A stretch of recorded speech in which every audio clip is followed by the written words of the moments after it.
हमारे ब्रज में के लाला तू भगवान है।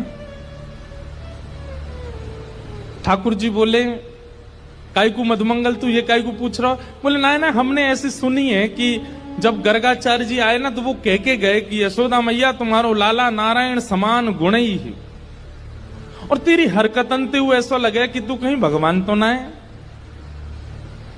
तो ठाकुर जी धीमे से बोल जाते हैं, बोले मधुमंगल एक बात बताऊं? बोले कहा, मैं जय जय ही हूं, मैं भगवान ही हूं। तू सांची भगवान है? बोले हाँ। लाला मैं सबन ने बता दूं कि तू भगवान है? ठाकुर जी बोले हाँ बताया। मधुमंगल गयो, सबरे सखान में हल्ला मचाया। बोले तुम्हें एक बात बताऊं? बोले कहा, हमारो जो लाला है ना, बोले हाँ जो भगवान है। ये बात सुन के आधे तो हंसने लगे और आधे छड़ी लेकर के बोले दिखाइयो ने कहां तेरो भगवान।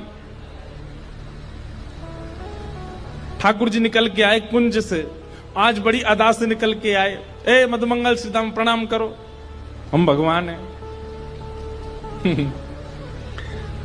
नहीं मानते, नहीं स्वीकार करते। एक दिन ऐसी लीला भागवत में आती है कि एक बार जागरण हुआ, ब्रज में जागरण कराया नंद बाबा ने।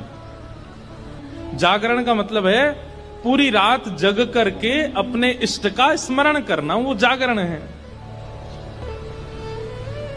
रात भर जागरण चला। तो जागरण के काल में जैसे ही थोड़े ब्रह्म मुहूर्त का समय हुआ, तब घड़ी तो होती नहीं थी, अंदाजा लगाया तो नंद बाबा को लगी कि भाई ब्रह्म मुहूर्त है, क्यों मैं स्नान करवे जाऊं। तो जैसे ही नंद बाबा ने यमुना जी में प्रवेश किया, क्योंकि अब तो नहीं ऐसा होता पर नदियों में भी स्नान करने का समय होता है। ब्रह्म काल से पहले अगर आप नदी स्नान करते हैं तो वो देवताओं का समय होता है, उस समय देवता स्नान करने आते हैं, उस समय नहीं करना चाहिए। तो नंद बाबा देव काल में चले गए और जैसे ही नदी में स्नान करने पहुंचे तो गंधर्वजन इनको पकड़ के ले गए।